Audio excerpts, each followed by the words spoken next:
berarti termasuk peringatan turunnya perintah sholat 5 waktu.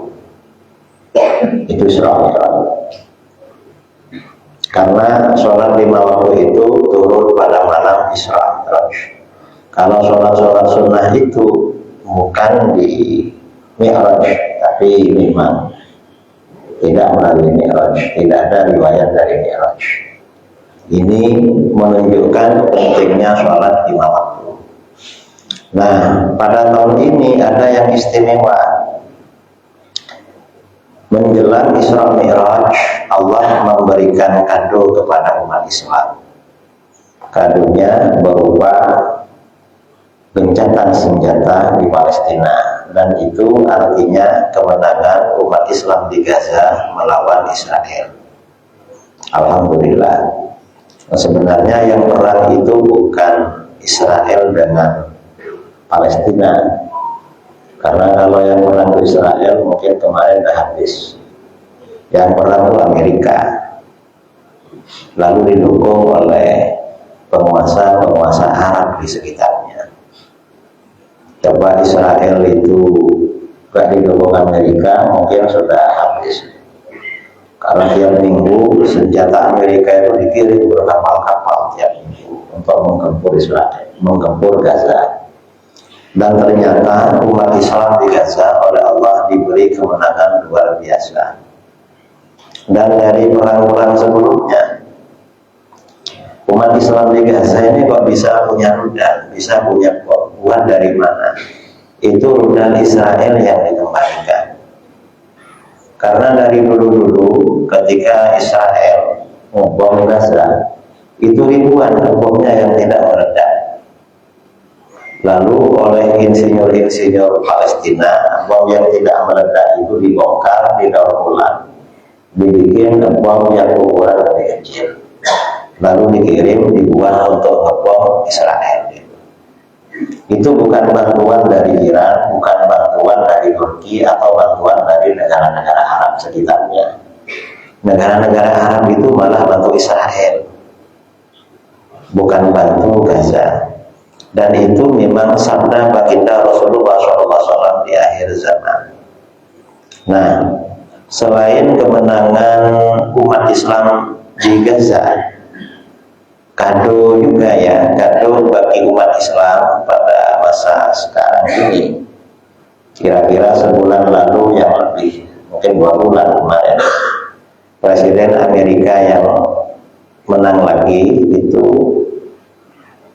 bilang kalau Israel dan Gaza tidak gencatan senjata, nanti di Amerika di Timur Tengah akan jadi neraka, akan terbakar katanya. Dan ternyata ucapannya diterima oleh Allah, cuma nerakanya bukan di Gaza, nerakanya di Los Angeles, terbakar dalam semalam. Itu kerugiannya 10 kali lipat bantuan Amerika ke Israel. Dan alhamdulillah entah sekarang sudah padam apa belum, mudah-mudahan belum padam. Dan mudah-mudahan diturunkan hujan bensin biar cepat ini ya jawabannya. Nah, ini berkaitan dengan peringatan Isra Mi'raj. Isra Mi'raj ini turunnya perintah ibadah sholat 5 waktu. Mengapa perintah ibadah sholat 5 waktu diturunkan oleh Allah melalui Isra Mi'raj? Sementara perintah ibadah-ibadah yang lain Allah Subhanahu wa Ta'ala menurunkan malaikat Jibril menyampaikan wahyu. Ini menunjukkan pentingnya perintah ibadah sholat 5 waktu. Jadi sholat ini sangat penting. Mengapa sholat ini paling penting?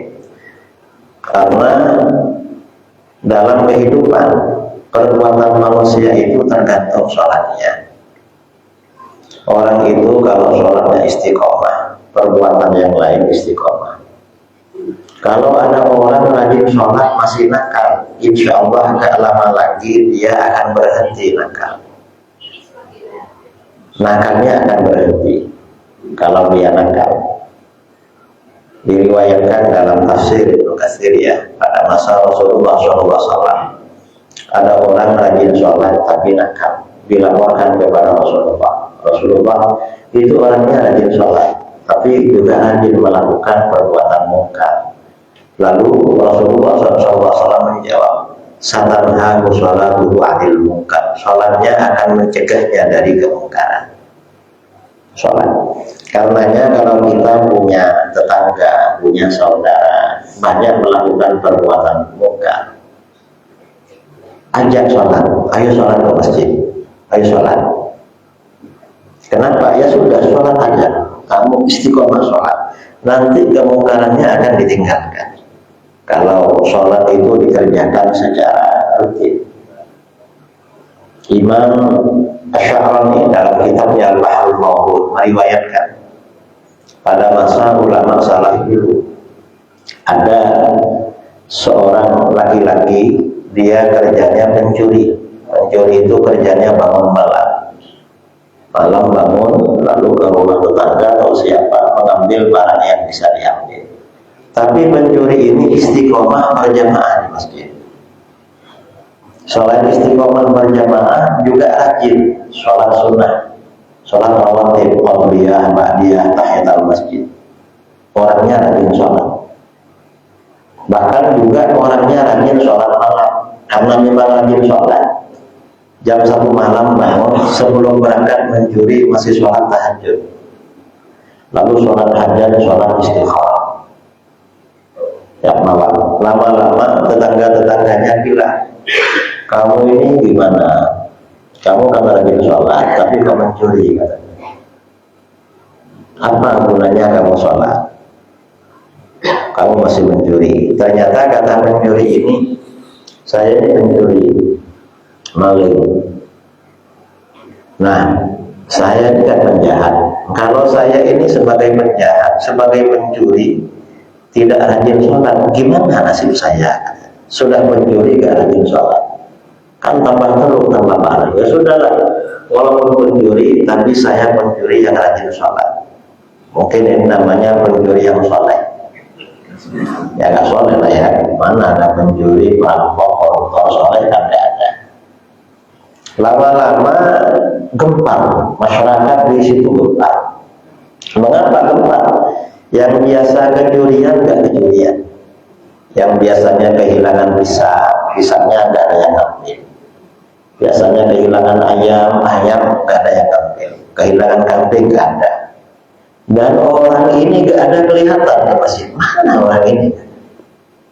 Dan kenapa gak ada yang mencuri? Orang itu kalau sudah biasa kehilangan, lalu gak hilang, penasaran. Mana ini? Kan penasaran kan? Kita ini kalau biasa dikerjain orang, tiba-tiba kok lama gak dikerjain, timbul tanya, kenapa kok sepi? Akhirnya apa? Lama-lama masyarakat itu ada dua, pergi bareng umroh bareng-bareng. Sampai di Mekah, ternyata sang pencuri ini sudah menjadi orang soleh. Beliau kerjanya berpuasa, tawaf, sholat, umroh, lalu baca Al-Quran, zikir di depan Masjidil Haram. Orangnya sudah khusyuk dan orangnya sudah lurus. Waktu masih pencuri dia agak gemuk, karena pencuri ini kalau malam bangun habis kerja langsung tidur seharian, makan tidur. Sekarang agak kurus. Ditanya oleh tetangganya, kamu ini kok bisa jadi orang soleh? Kamu kan pencuri, dan di kampung dulu gak ada pencuri macam kamu. Apa jawabannya? Kata beliau, saya ini memang pencuri, tapi kan rajin sholat. Karena saya ini pencuri rajin sholat, akhirnya apa? Allah menyelamatkan saya, diangkis dari pencuri menjadi orang yang bertaubat. Sabda Rasulullah SAW, "At-taibu minadz dzambi kaman la dzamba lahu." Orang yang bertaubat dari dosa seperti orang yang tidak punya dosa. Dosa-dosanya diampuni oleh Allah. Ini sholat. Nah, kemudian sholat ini, ibadah sholat ya, sholat ini tidak hanya berpengaruh dalam kehidupan pribadi menjadi orang yang istiqomah, jadi orang baik. Tidak hanya itu, tetapi sholat ini juga berfungsi dalam membentuk anak-anak kita menjadi anak soleh. Orang ini kalau rajin sholat, insya Allah anak-anaknya baik. Sayyidina Abdullah bin Mas'ud radhiyallahu anhu sering bilang sama anak-anaknya, beliau kalau malam sholat, apa kata beliau? Saya ini kalau lihat kamu gak bisa gak sholat malam, khawatir nasib kalian kalau gak sholat malam, kalau gak sholat sunnah. Ini sholat. Kemudian lagi yang kedua, selain sholat ini berpengaruh terhadap kesolehan anak, sholat ini juga berpengaruh terhadap pengembangan ekonomi. Ekonomi berkembang karena orang rajin ibadah, rajin sholat.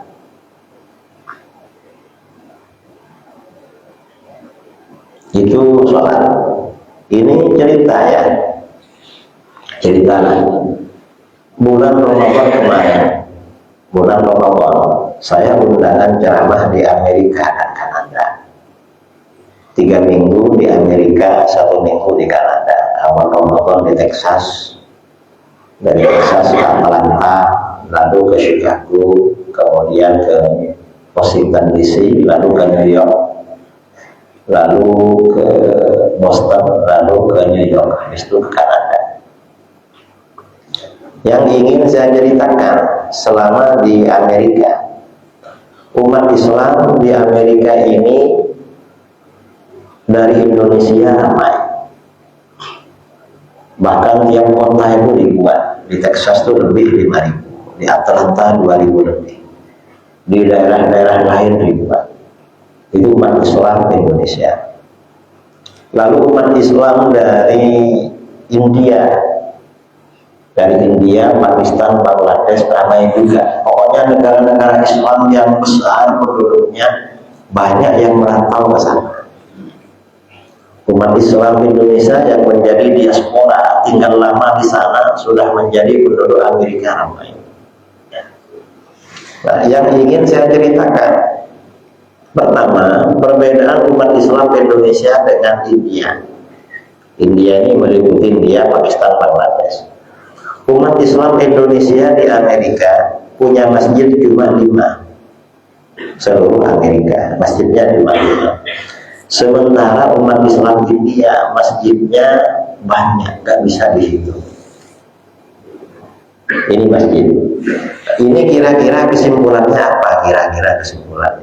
Kesimpulan halus, ya, kesimpulan dengan bahasa halus, orang India, Pakistan, Bangladesh senang bikin masjid. Kemudian kesimpulan agak kasar, orang Indonesia nggak senang bikin masjid, kan begitu. Kemudian kesimpulan lebih halus lagi, orang India senang pergi ke masjid. Kesimpulan lebih kasar lagi, orang Indonesia nggak senang ke masjid, kan begitu. Bahasa ini kan bertingkat-tingkat, halus, kasar, agak halus, agak kasar. Ini di sana. Dan realitanya ini kesimpulan dari jumlah bangunan masjid. Lalu realitanya bagaimana? Ternyata betul. Di masjid-masjid Indonesia, tingkat kehadiran umat Islam Indonesia ke masjid kalah jauh dengan tingkat kehadiran umat Islam India, Pakistan, Bangladesh. Ya. Di Texas, umat Islam Indonesia punya masjid namanya Masjid Istiqlal. Umat Islam orang Indonesia di Texas lebih 5.000. Berapa umat Islam yang hadir ke masjidnya, Masjid Istiqlal? Saya perhatikan Masjid Istiqlal ini tiap hari yang sholat maghrib buka bersama lalu sholat tarawih itu sekitar 300. Masjidnya lebih kecil mungkin separuhnya masjid ini 300, jadi membludak sampai di luar sholat tarawih.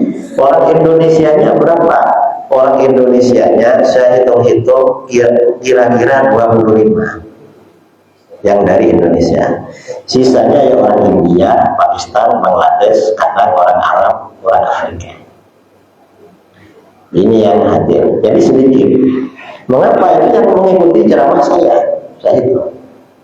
Karena biasanya 1 jam sebelum buka puasa itu datang mendengarkan ceramah, lalu buka bersama takjil.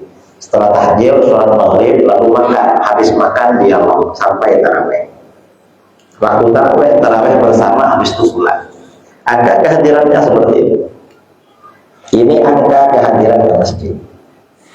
Lalu kuantitas sholatnya, kuantitas di masjid-masjid India dan sesamanya ya, Pakistan, Bangladesh, sholat tarawih itu 23 rakaat, kan gitu ya.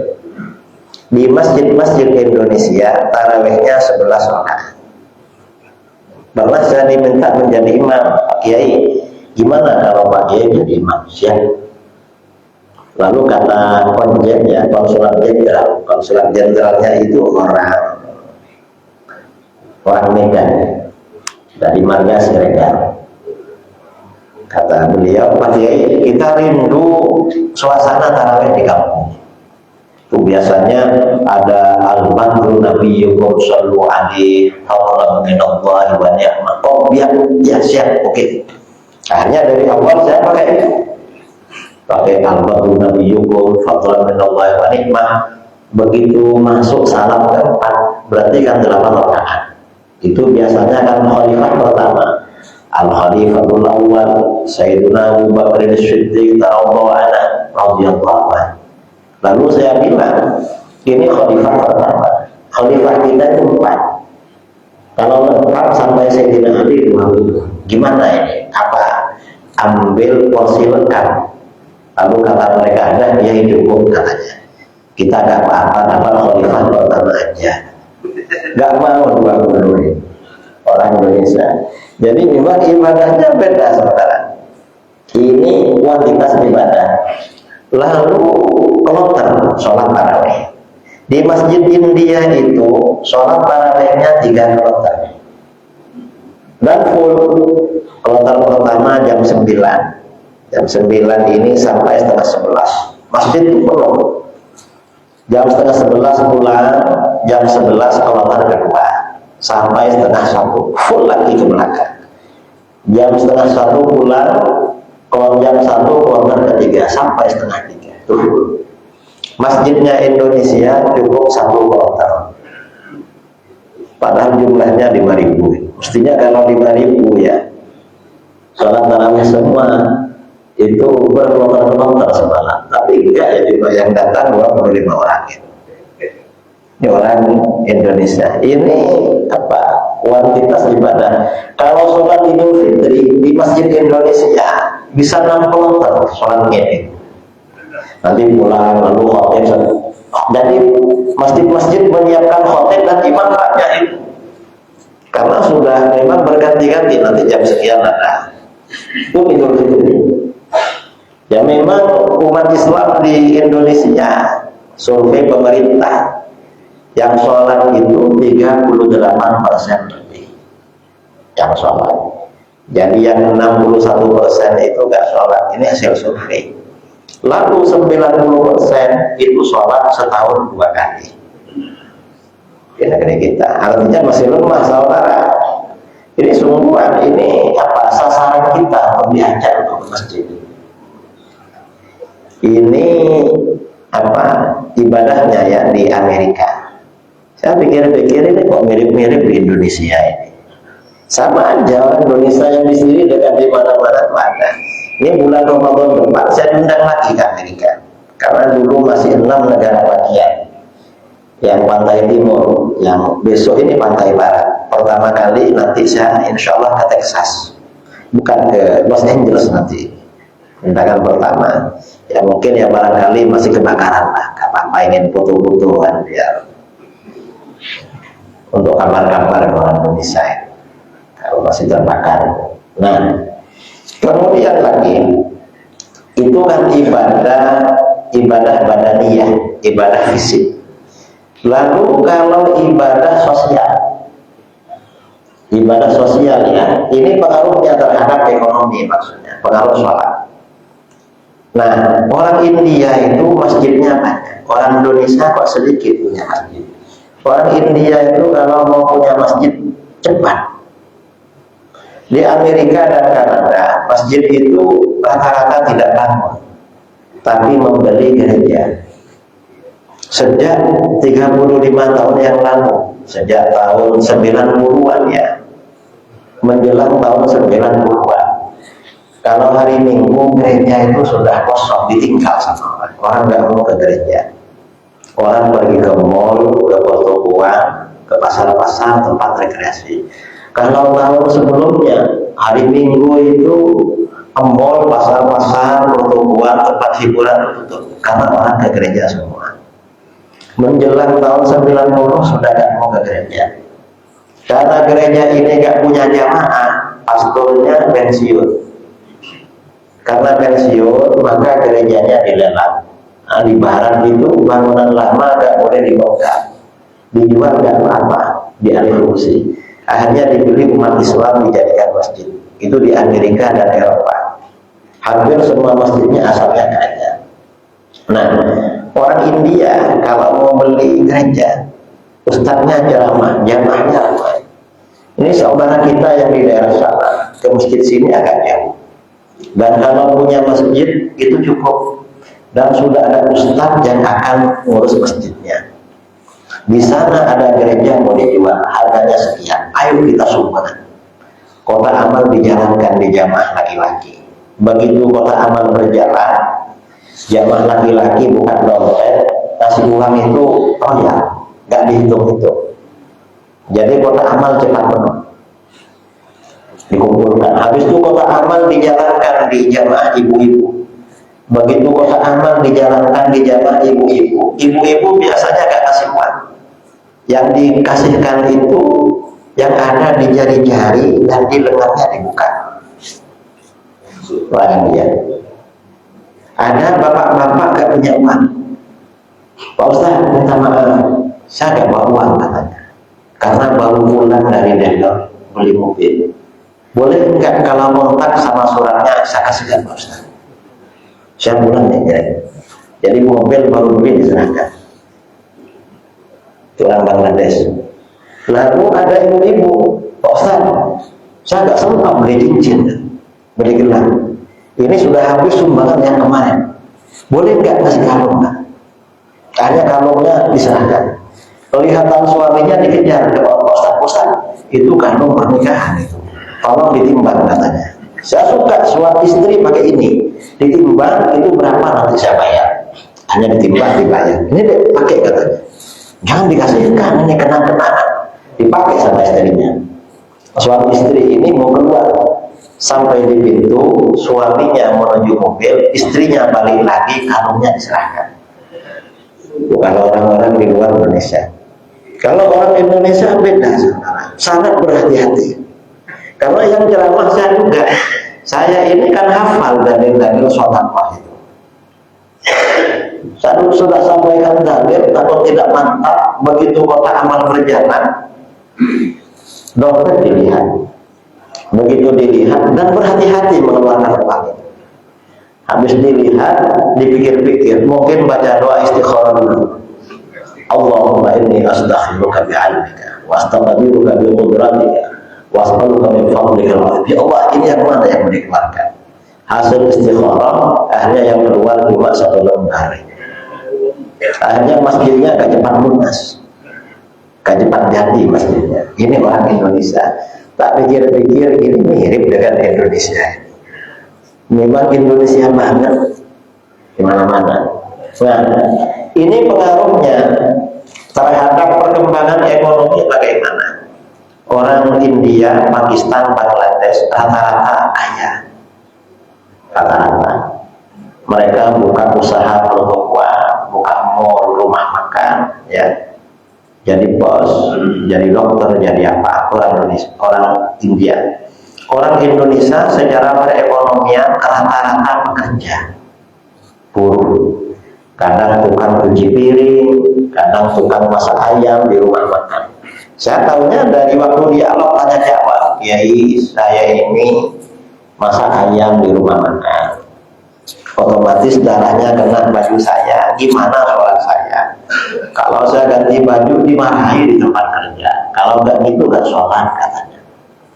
Setelah enggak sholat saya, enggak apa-apa, kamu sholat gitu di tempat kerja, ikut ulama yang membolehkan. Tapi kalau pulang jangan gitu. Ya Pak Kiai. Ya gitu-gitu pertanyaannya. Orang Indonesia ini kerja semua, jarang yang jadi bos. Mengapa? Ya mungkin juga ada hubungannya ibadah sholat dengan pengembangan ekonomi.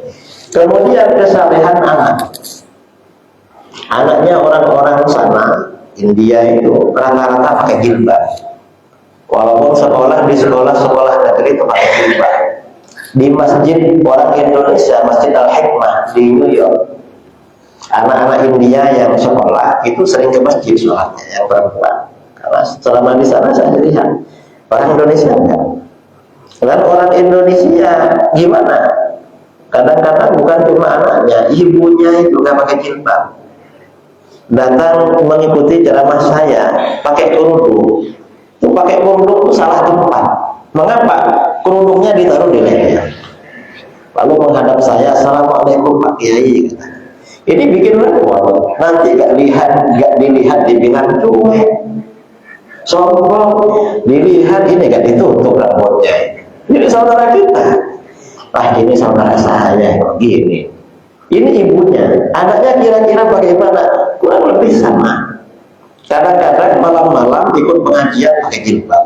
Besoknya jumpa lagi, "Assalamualaikum Pak Ustaz." Kamu pakai kerudung? Siapa ini? Oh, yang ngaji semalam itu. Sudah gak dipakai. Artinya apa? Ibadah kepada Allah, orang rajin sholat kepada Allah, ya, itu berpengaruh terhadap kondisi ekonomi, juga berpengaruh terhadap kesalehan anak. Itu ibadah.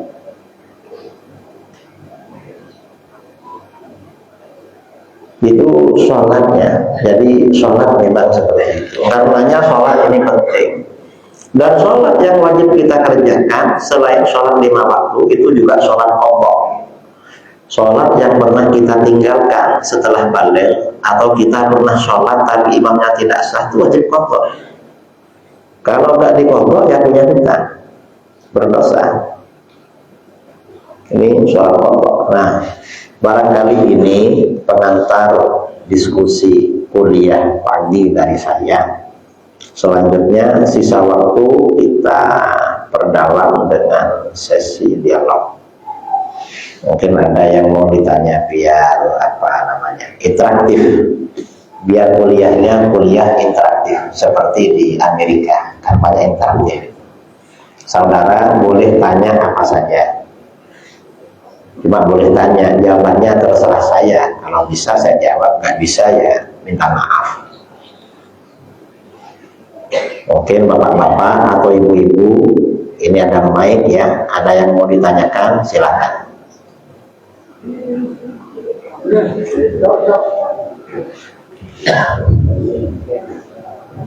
Assalamualaikum warahmatullahi wabarakatuh. Saya mengatakan di itu terjadi beberapa masalah saya itu dilakukan itu sangat ekspansi pada gimana cara menghadapinya agak luas ya. Salafnya Salafi Wahabi ini memang problem di seluruh dunia. Karena Salafi Wahabi ini sponsornya Saudi Arabia, koordinatornya Amerika. Dan memang sengaja Amerika ini Salafi Wahabi. Dan ustaz-ustaz Wahabi itu gajinya tiap bulan $1.500 US. Berapa itu? Kan 16 juta. Yang $1.000 16 juta, yang 500 8 berarti 24 juta. Itu mantan mereka yang bilang ke saya. Ini problem di mana-mana, termasuk di Tanjung Pinang. Bulan kemarin saya acara di Jakarta mengisi perkumpulan pedagang-pedagang dari Minang. Nah, mereka mengeluh pada saya maraknya Wahabi di Minang, di Sumatera Barat. Karena kebetulan saya kalau safari dakwah di Jakarta, mobil yang dipakai mobilnya orang Padang, orang Bukit Tinggi yang menyiapkan mobil, sopirnya dari Pariaman. Kalau di Jakarta, di Pekanbaru gitu juga. Kemarin waktu di Amerika yang menemani orang Padang juga itu. Saya ini orang Padang terus di mana-mana. Di Amerika, di kota-kota di Indonesia. Nah, di sana itu marah. Saya itu mau ke sana, cuma dari sekarang sampai bulan Ramadan belum ada waktu. Karena sudah ada jadwal, mungkin setelah bulan Ramadan. Akhirnya apa? Saya membuat buku, menerbitkan buku pintar berdebat dengan Wahabi 1 dan 2, lalu dalil dan khasiat 5 sholawat populer, sholawat Maria, Munjiat, Khatib, sholawat Tibil Qulub, sholawat Istighfar. Sholawat-sholawat ini disyirikkan oleh Wahabi. Mengapa? Untuk menghadapi. Memang harus dihadapi dan nggak boleh diam. Dan anak-anak muda yang bisa baca atau yang sudah tua perlu baca-baca seperti itu. Atau lihat konten-konten saya di YouTube atau di mana. Di share-share. Mengapa? Karena dengan begitu ngaruh juga kadang-kadang. Sebagian orang-orang Wahabi itu bertaubat karena nonton video di YouTube. Kalau diceramai langsung susah karena mereka pergi kalau saya datangi. Di mana-mana pergi, nggak mau dengar.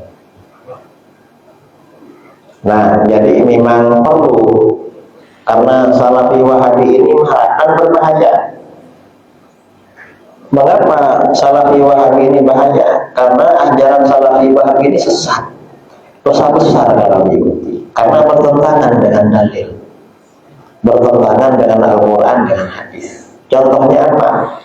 Salafi Wahabi ini akidah yang paling pokok tauhid rububiyah, tauhid uluhiyah, lalu tauhid asma wa sifat. Nah, tauhid rububiyah dan tauhid uluhiyah versi Wahabi itu mengandung keyakinan bahwa orang-orang musyrik seperti Abu Jahal dan Abu Lahab sebenarnya bertauhid dan beriman secara rububiyah. Ini akidah Wahabi. Dan orang ini kalau meyakini Abu Jahal bertauhid dan beriman rububiyah, itu gak boleh, sesat dan menyesatkan, karena bertentangan dengan Al-Quran. Dalam Al-Quran jelas sekali kalau mereka syirik rububiyah, gak bertauhid. Dan kalau sudah tahu kalau Abu Jahal dan Abu Lahab memang syirik di dalam Al-Quran, syirik rububiyah, lalu bersikeras bilang syirik, itu bisa murtad, bisa kufur sama ajaran Wahabi. Jadi memang bahaya, jangan main-main dengan ajaran Wahabi. Kita gak boleh toleran. Ini kadang-kadang orang Wahabi bilang, kalau memang Wahabi sesat, mengapa sekarang yang menguasai Mekah, Madinah orang Wahabi? Nah, ini kan akal-akalan namanya. Masjidil Haram dulu pernah dikuasai berhala, penyembah berhala. Lalu pada abad ketiga Hijriah, Masjidil Haram pernah dikuasai orang kebatinan. Jamaah haji itu dibunuh ya semua, dibunuh. Apa karena memegang Masjidil Haram lalu benar? Kan enggak. Dan justru di akhir zaman umat Islam itu diperintahkan merapat ke negeri Syam. Syam itu di mana? Syam itu negeri-negeri sekitar Masjidil Aqsa, seperti Palestina, Syria, Yordania, Lebanon. Mengapa? Karena Ahlul Haq ada di sana, menjadi benteng pertahanan umat Islam. Jadi bukan yang menguasai Masjidil Haram dan Masjid Nabawi, karena ini ada kaitannya dengan keumatan politik. Dan ini selama 1200 tahun lebih ya, Masjidil Haram ini dan Masjid Nabawi dibawakan dari Ahlus Sunnah wal Jamaah. Ini di akhir zaman aja, karena kekuatan umat Islam sudah kan, baru kemudian yang berkuasa orang-orang Wahabi. Jadi rusak. Kemudian kerusakan Wahabi lagi ya, selain masalah tauhid rububiyah uluhiyah. Tauhid rububiyah uluhiyah ini berarti Wahabi mengkafirkan umat Islam di luar golongannya. Dan itu dikafirkan semua, mulai dari yang awam sampai para ulama. Pengkafiran Wahabi gara-gara tauhid rububiyah uluhiyah. Dikafirkan memang. Kemudian amalan-amalan dibid'ahkan. Pengaruhnya terhadap kehidupan keluarga. Orang itu kalau anaknya ikut Wahabi dijamin jadi anak durhaka kepada orang tua. Saya 2 tahun 3 tahun lalu oleh guru saya bilang, kamu kalau ceramah sampaikan kalau punya anak jangan dimasukkan di sekolah-sekolah Wahabi karena jadi anak durhaka. Saya ceramahkan, awas jangan masuk ke sana jadi anak durhaka. Saya nggak tahu buktinya. Tiba-tiba pas saya ceramah di mana di ini Sulawesi Tengah di Ampana setelahnya Poso, saya bilang punya anak jangan disekolahkan di tempat Wahabi, nanti jadi anak durhaka. Setelah saya ceramah, Ustadz di sana ceramah, betul Pak Kiai katanya. Ada kawan saya anaknya sekolah SD masuk SD Wahabi, dapat 6 bulan anaknya bilang sama ayah ini sesat loh. Kenapa? Ayah tadi malam ikut tahlil. Kira-kira kalau ada anak berani bilang sesat sama bapaknya, itu anak berbakti apa anak durhaka? Kan durhaka. Dapat 1 minggu itu kelas 1 SD, anaknya bilang lagi, ayah ini kok masih sesat? Loh kenapa? Ayah tadi malam ikut maulid. Lalu ada orang tua meninggal, anaknya ikut Wahabi sudah dewasa. Anaknya ini ikut ke pemakaman bersama 2 kawannya. Karena ayahnya mau dibacakan talqin, anaknya marah-marah, nggak usah baca talqin, ini bid'ah, ini haram, sesat. Akhirnya masyarakat tetap baca talqin. Karena tetap baca talqin, akhirnya apa? Anaknya ini bersama 2 kawannya pergi meninggalkan proses pemakaman sambil tertawa terbahak-bahak. Ya kayak orang gila. Masa-masa pemakaman orang tuanya malah tertawa terbahak-bahak. Dan mereka ini kalau kita ada keluarga meninggal bikin kenduri, mereka bid'ah-bid'ahkan. Jadi bedanya orang Wahabi dengan orang Ahlus Sunnah. Kalau orang Ahlus Sunnah selalu berbakti pada orang tua. Orang tuanya meninggal dimakamkan, diiringi bacaan Fatihah. Wahabi membaca Fatihah untuk orang mati bid'ah. Gak boleh. Gak boleh kamu baca Fatihah buat bapakmu. Padahal ini perintah Rasulullah. Jadi dalam hadis ya, hadisnya hasan dari Ummi Afif An-Nahdiyah. Kata beliau radhiyallahu anha, beliau bilang bay'ana Rasulullah sallallahu alaihi wasallam.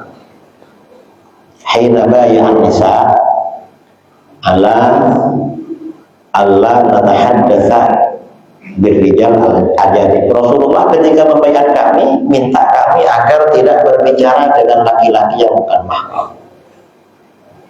Lalu kata beliau wa amarna an naqra'a ala mayyitina bi Fatihatil Kitab. Rasulullah menyuruh kami membaca surat Fatihah untuk orang kami yang meninggal. Di mana diperintahkan?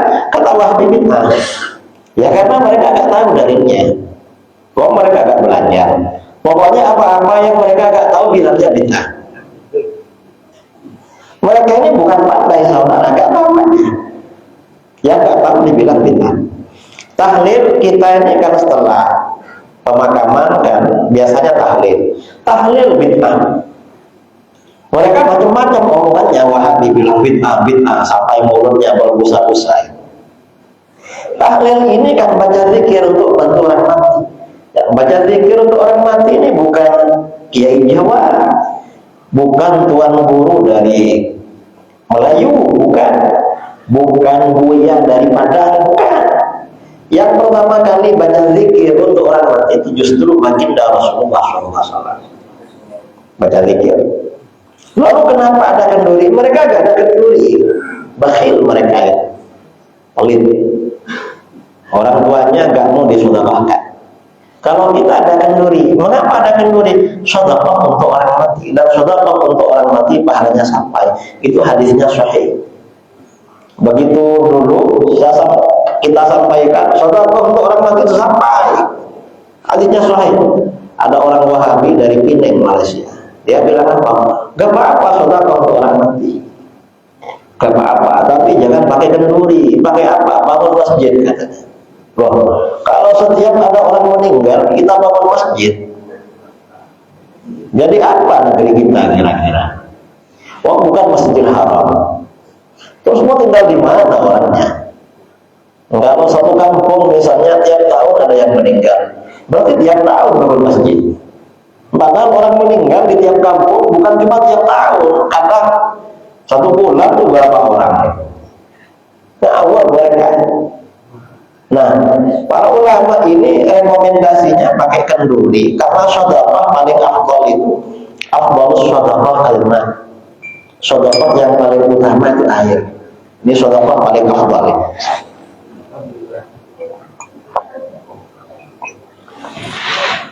Sedekah paling afdal. Yang nomor 2, at-ta'am, makanan. Jadi hati-hati ya dengan Wahabi, kita harus hati-hati. Saya kira pertanyaan bagus ini. Mungkin ada pertanyaan lain. Assalamualaikum warahmatullahi wabarakatuh. Assalamualaikum warahmatullahi wabarakatuh. Saya tanyakan Ustaz, kenapa orang sedang saya ketahui, kenapa orang Palestina itu menjaga Palestina itu istilah jiwa dan raga. Rupanya hampir 25 nabi kita itu sebagian itu dari Palestina.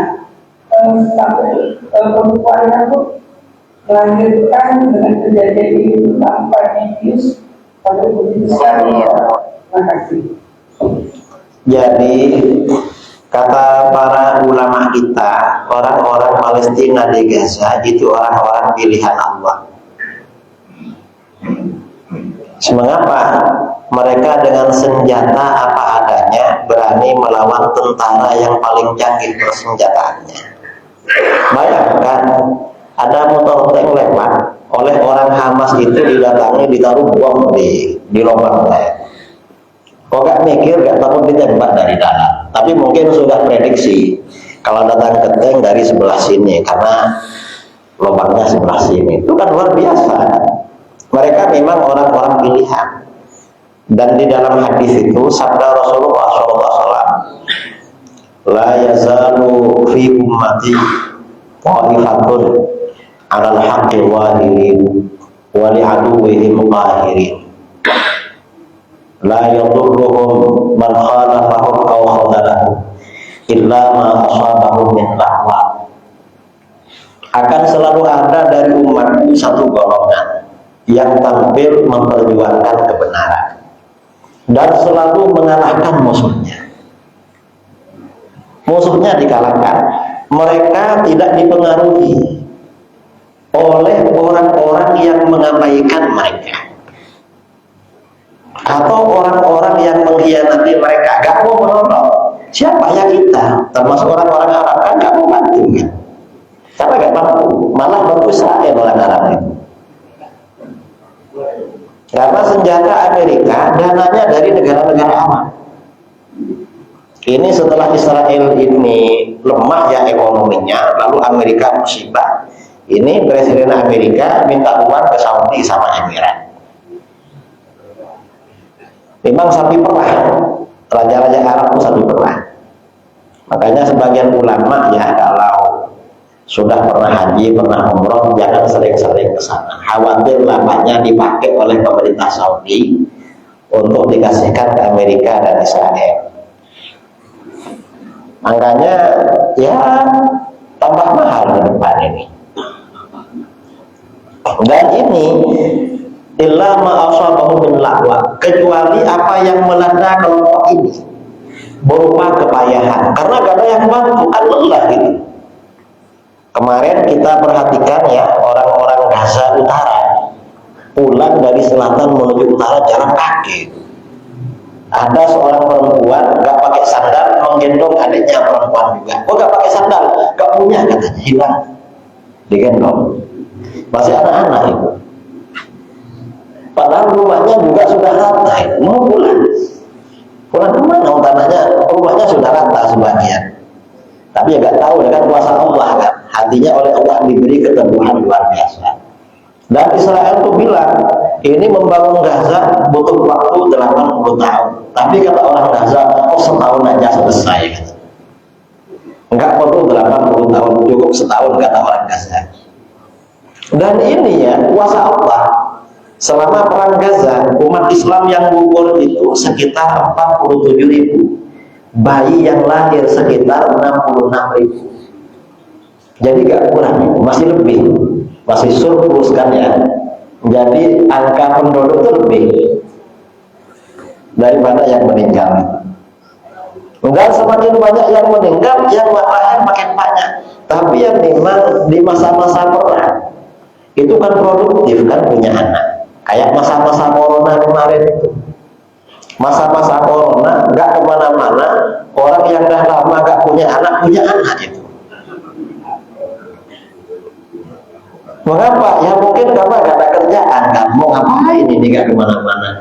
Dan cari pekerjaan yang ringan-ringan aja lah. Nggak ada kerja di luar, kerja di dalam. Akhirnya punya anak lagi. Alhamdulillah. Kemudian para sahabat bertanya, "Ainahum ya Rasulullah?" Mereka di mana Rasulullah? Orang-orang pilihan ini. Lalu kata beliau, fi baitil maqdis bu'atna fi baitil maqdis.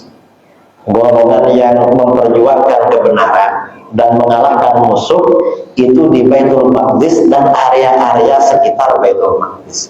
Di Gaza itu termasuk tanah suci karena masuk bagian Baitul Maqdis. Dan ini ya yang informasi penting, penduduk Gaza itu sama dengan kita mazhabnya. Mazhab Imam Syafi'i. 3 tahun lalu ada orang Gaza ke rumah saya, Ustaz. Saya tanya pakai bahasa Arab, "Syekh, orang Palestina itu mazhabnya apa?" Loh, masa dia nggak tahu katanya? Iya nggak tahu. Imam Syafi'i lahir di mana? Di Gaza. Nah itu imam kami katanya. Kami ini tempat kelahirannya Imam Syafi'i katanya. Dan pusat kota Gaza tempat kelahiran Imam Syafi'i. Ya mudah-mudahan kapan-kapan kita bisa rekreasi lah ke sana, ziarah religi ya. Dan mudah-mudahan dengan gencatan senjata di Gaza ini segera disusul dengan penaklukan Masjidil Aqsa dan Tel Aviv. Amin Allahumma amin. Biar orang-orang Yahudi Israel pulang lagi ke Amerika sana dan Eropa. Amin Allahumma amin. Pertanyaan terakhir, ada lagi? Oh ini ada 2 ya, ada 2. Assalamualaikum warahmatullahi wabarakatuh. Assalamualaikum warahmatullahi wabarakatuh. Saya menyampaikan yaitu masalah perkembangan dari undang-undang kesehatan lain, kemudian ada salah jemaah. Ada posisi juga, namun dalam perkembangannya kayaknya seolah kita melihat bahwa mengaku-ngaku Ahlussunnah wal Jamaah, tapi dalam sehariannya paham-paham misalnya ihsan itu kan terjadi ya, termasuk batinnya dan rangkaian itu artinya baru bilang jadi kan Ahlussunnah wal Jamaah untuk membilang malam pertama saya akan malam kedua apanya mana-mana perlukan kan itu ya keduanya itu sudah memati sadar. Kemudian kalau perkembangan juga ya kita melihat tidak di Ahlussunnah wal Jamaah juga ada tasawuf. Karena artinya juga tasawuf dan tarekat Islam. Jadi mohon segeraannya untuk mengenalkan sepintas bagaimana Ahlussunnah wal Jamaah itu. Karena kita ngaku-ngaku kan jemaah ini Ahlussunnah wal Jamaah tidak tahu, tapi disusupi oleh paham-paham ini yang biasa-biasanya karena mereka melihat dari Arab Saudi dari saya belajar bersama-sama mereka mereka mengikuti mana lagi yang kita ikuti itu dari Arab Saudi. Saya bilang baca sejarah. Kemudian ya mohon kepada Pak Kiai menjelaskan bagaimana dirinya kita terpasok bertarekah. Karena di kemungkinan juga ada sifatnya penolakan atau tidak mau mengikutinya. Kalau dalam media itu hanya pasti. Itu mau.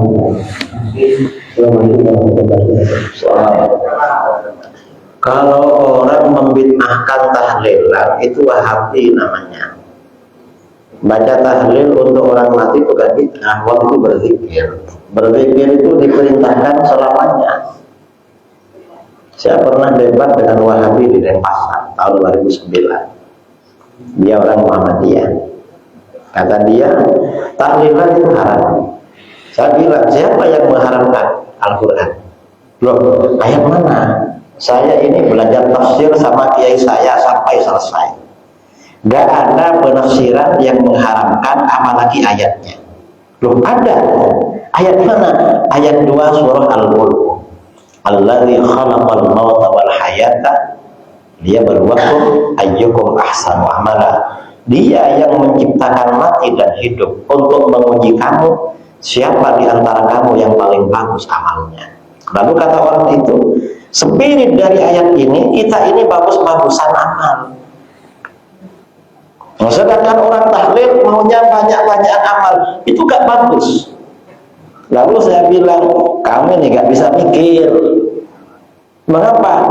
Ayat tadi spiritnya bagus-bagusan amal, berarti yang dilarang amal-amal jelek.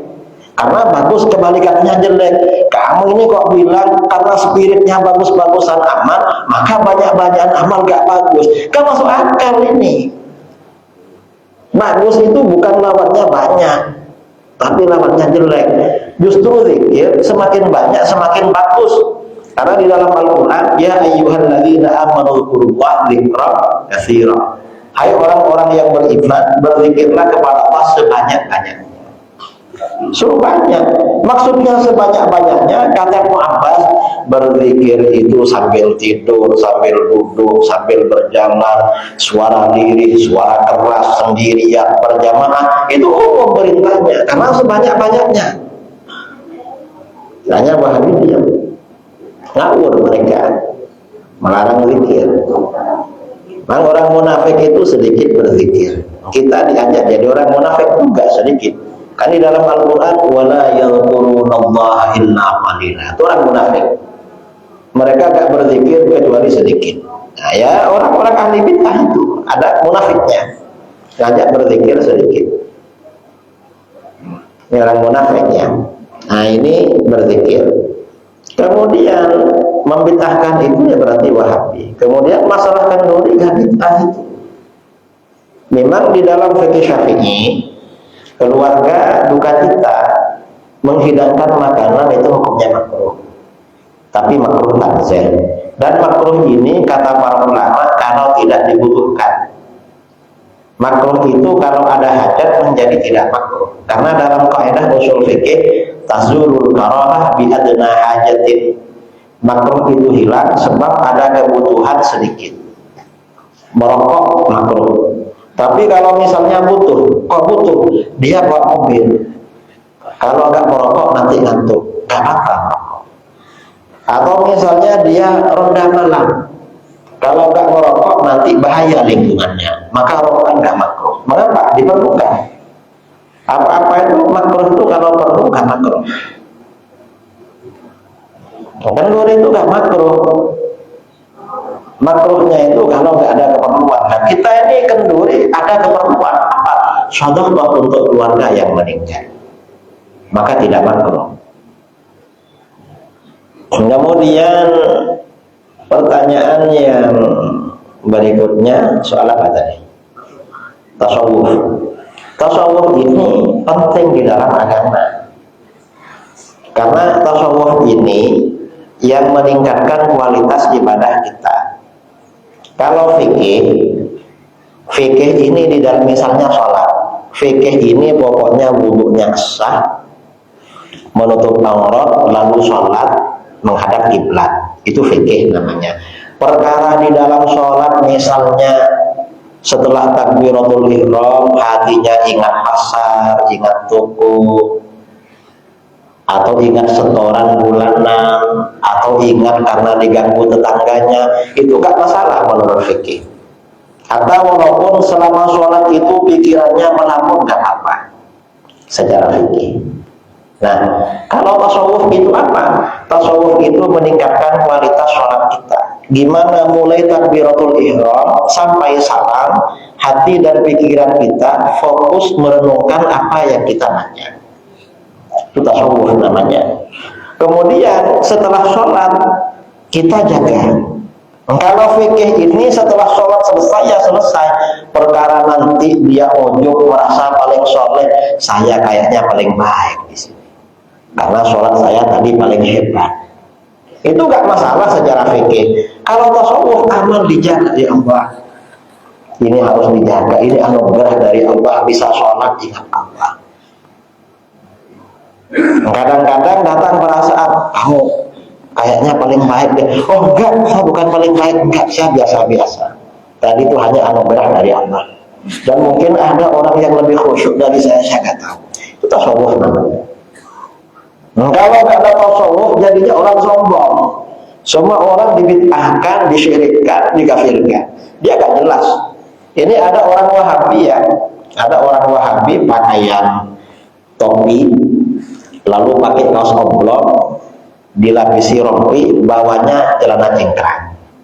Satunya pakai kaos, pakai celana cingkrang, lalu kepalanya gak ditutup. Lalu bilang apa? Ini pakaian sunnah kata. Nah, kalau pakaian sunnah begitu kan seakan-akan Rasulullah itu kelahiran Amerika atau kelahiran Eropa. Pakai kaos lalu celana cingkrang. Oh nggak ada riwayat Rasulullah tampil di depan publik itu pakai celana cingkrang, nggak ada. Apalagi pakai topi, nggak ada. Rasulullah itu biasanya kalau dari atas pakaiannya pakai kopiah, lalu kopiah ini dilapisi, diikat dengan sorban. Sorbannya ujungnya diturunkan ke belakang. Kadang-kadang Rasulullah pakai sorban saja tanpa kopiah, kadang-kadang kopiah saja tanpa sorban. Kemudian di bahu ini ada selendang. Lalu ke bawah Rasulullah sebagian besar pakai gamis. Kadang-kadang pakai jubah, kadang-kadang pakai sarung di atas mata kaki. Kalau Rasulullah tampil pakai kaos, lalu pakai celana, nggak ada riwayat begitu. Wahabi bikin-bikin. Ya mungkin karena Wahabi banyak buka toko celana. Banyak di YouTube. Nanti mereka jumpa dengan orang nggak mau senyum. Mengapa? Paling sunnah. Itu sunnah Amerika itu. Wahabi sekarang ya, Wahabi. Dan saudara-saudara sholat begini pakai sorban itu sudah sunnah. Cuma kalau ditambah sorban tambah sunnah, ditambah selendang tambah sunnah. Pakai kopiah sudah sunnah. Wahabi kadang-kadang nggak pakai kan itu. Lalu Wahabi ini sunnahnya fokusnya dua. Bagian bawah itu fokus sama celana cingkrang, dan celananya nggak ada riwayat. Bagian atas fokus sama jenggot, yang lain enggak. Karena mereka untuk mengenal sesama Wahabi ciri-cirinya dua itu, gak ada lagi. Itu ya. Terus apa lagi tadi? Ya sudah ya. Ini terakhir, pertanyaan terakhir. Yang pernah terjadi waktu sholat Jumat, sholat asar atau zuhur, itu sudah rakaat yang keempat, tapi imam tidak lupa lanjut setelah dari imam. Itu bagaimana sikap makmum? Jadi kalau imam rakaat keempat lupa berdiri rakaat kelima, maka makmum mengingatkan subhanallah, dan makmum gak usah ikut. Kalau ikut batal sholatnya makmum. Kalau dia tahu imamnya nambah rakaat. Solusinya makmum bagaimana? Pertama mufaraqah, kedua menunggu sampai imamnya duduk tahiyat lalu salam bersama. Masa-masa menunggu ngapain? Apa baca WA atau ya baca zikir, baca doa zikir yang panjang-panjang itu, baca doa ya. Karena habis tahiyat itu kan baca doa itu dibaca habis tahiyat. Wah imamnya lama ini deh. Rabbana atina fid dunya hasanah. Pokoknya doa-doa lah dibaca terus, sholawat atau apa, sambil nunggu imamnya salam. sampai imamnya sadar itu. Mufaroqah atau jadi imamnya diingatkan, kalau imamnya gak ingat mungkin imamnya tuli, gak dengar, subhanallah, dia terus aja mungkin, ya kita tunggu sabar, atau mufaroqah, salam duluan, niat pisah dengan imam. Nah, yang sering kejadian dan gak betul, ini sering kejadian karena sekarang ini banyak imam memang kurang belajar ilmu fikih. Ada imam rakaat kedua lupa gak tahiyat awal, langsung berdiri. Setelah berdiri dia ingat lalu duduk lagi, itu gak boleh, batal sholatnya. Ini kalau seperti itu, maka kalau imam batal, makmum putus hubungan dengan imam, gak boleh ikut dia, harus melanjutkan sholatnya sendiri. Ini ada kejadian, saya suatu ketika perjalanan sholat maghrib berhenti bermakmum. Begitu masuk, ternyata imam ini lupa tahiyat awal, langsung berdiri. Akhirnya jamaahnya demo, subhanallah, subhanallah, subhanallah semua, padahal mestinya ikut. Akhirnya apa? Imamnya duduk. Loh, ini batal semua satu masjid. Karena imam batal, makmumnya batal. Selesai sholat, saya sholat sama kawan saya. Habis itu imamnya kenal saya, akhirnya menghampiri saya imamnya. Assalamualaikum. Saya tanya, kamu yang jadi imam tadi? Iya. Satu masjid batal itu. Nah kenapa? Kamu kan lupa tahiyat awal lalu berdiri, lalu kamu duduk lagi. Ya gimana bang, di demo sama orang kata. Subhanallah semua. Ya sudahlah, biar aman tak duduk aja. Ya itu namanya bodoh namanya itu. Sering terjadi begitu. Ya kadang-kadang jamaah ini kalau terlalu bodoh repot memang, bisa batal memang. Makanya kajian fikih itu penting ya di masjid-masjid itu. Ini imamnya imam. Kadang-kadang imamnya batal terus sholatnya. Mengapa? Fatihahnya agak betul. Dia jadi imam terus. Saya pernah kemarin tahun baru 1 Rajab undangan tabligh akbar di Malang.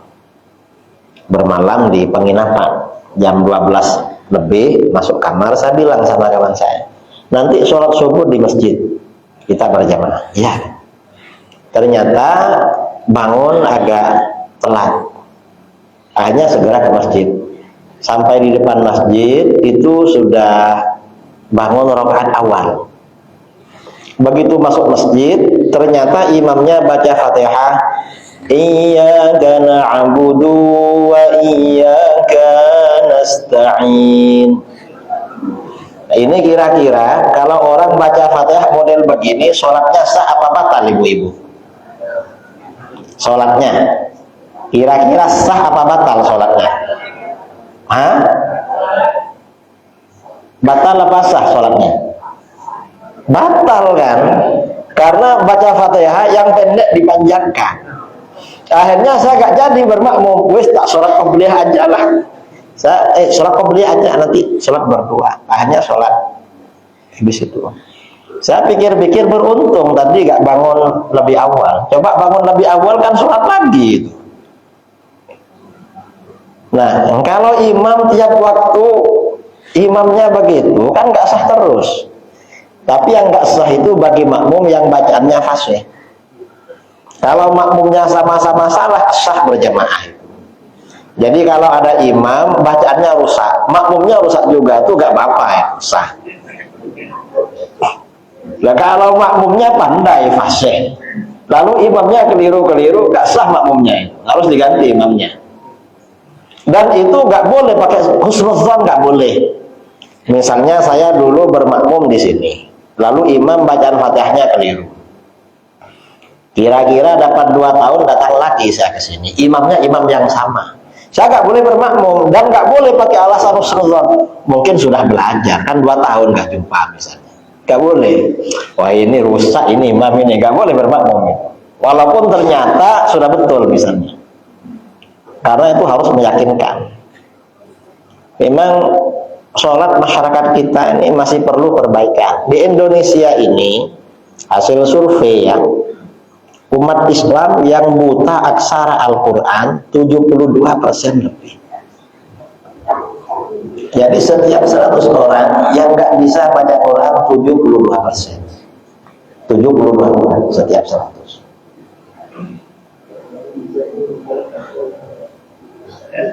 Kemudian berarti yang bisa baca Quran kan berapa itu? 27 lebih. 27 lebih. Sekian persen. Yang sholat 38%. Umat Islam di Indonesia. Yang nggak sholat 62%. Yang nggak sholat. 90% sholat 2 kali setahun.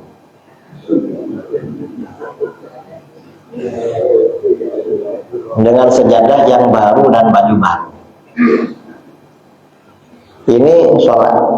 Nah, dari sekian yang sholat ini, itu berapa persen masih belum betul. Saya ada jamaah di Pekanbaru, punya jamaah ibu-ibu belajar Al-Quran. Ketika dites baca bacaan sholat banyak yang nggak betul, keliru-keliru, dan rata-rata nggak hafal kunut. Ketika ditanya, ibu-ibu ini kenapa nggak hafal kunut? Apa ikut Wahabi? Enggak ustazah, nggak ikut Wahabi, memang nggak hafal. Ya mungkin karena rajin berjamaah sampai nggak hafal kunut. Karena yang dibaca tiap pagi itu amin. Jangan sampai ya, karena rajin berjamaah lalu nggak hafal kunut. Akhirnya kalau sholat sendirian di perjalanan atau kesiangan bangun, akhirnya nggak pakai kunut. Kok nggak pakai kunut? Nggak hafal. Padahal bukan Wahabi. Jadi DKM Masjid ini perlu ya, membuat program-program pemberdayaan sholat jamaah di sini. Mana kira-kira sholatnya semakin berkualitas.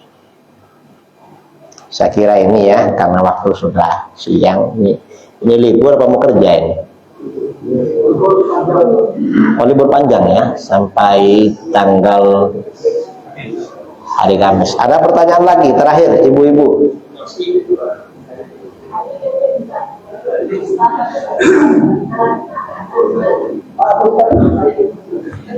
Assalamualaikum warahmatullahi wabarakatuh. Assalamualaikum warahmatullahi wabarakatuh.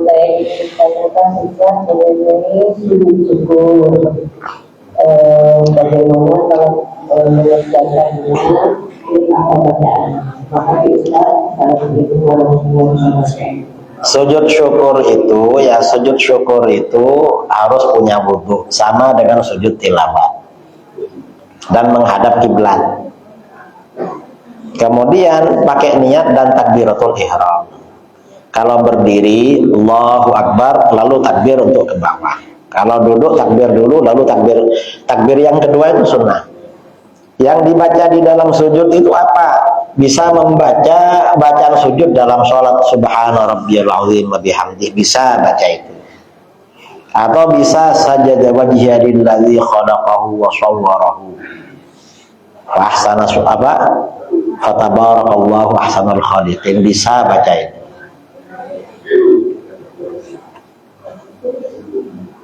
Itu habis itu, setelah itu bangun, sunnah baca takbir Allahu Akbar, lalu assalamualaikum warahmatullahi, assalamualaikum warahmatullahi.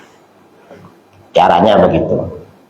Dan sujud syukur ini dilakukan ketika kita dapat kabar tentang kenikmatan. Misalnya anaknya melahirkan selamat, sujud syukur. Atau misalnya anaknya lulus, dapat dengar kabar anaknya selesai tahfidz, lulus Al-Quran, sujud syukur. Atau misalnya bisnisnya hasilnya melimpah, sujud syukur itu. Makanya orang itu dianjurkan punya wudhu terus. Mengapa?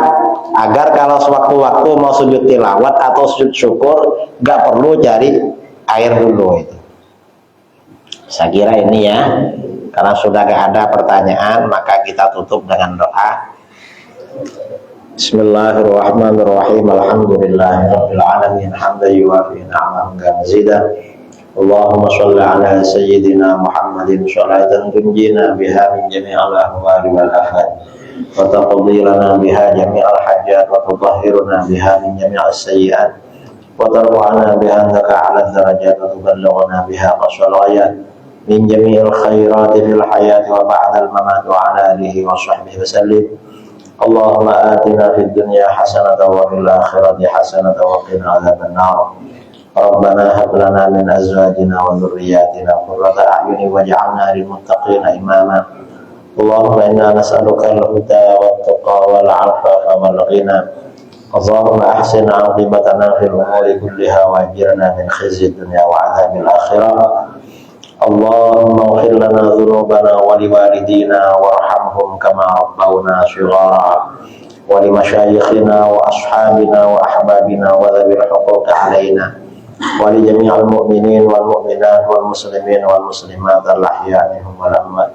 وصلى الله على سيدنا محمد النبي الأمي وعلى آله وصحبه وبارك وسلم تسليما كثيرا. سبحان ربك رب العزة عما يصفون وسلام على المرسلين والحمد لله رب العالمين. تقبل الله منكم. السلام عليكم ورحمة الله وبركاته.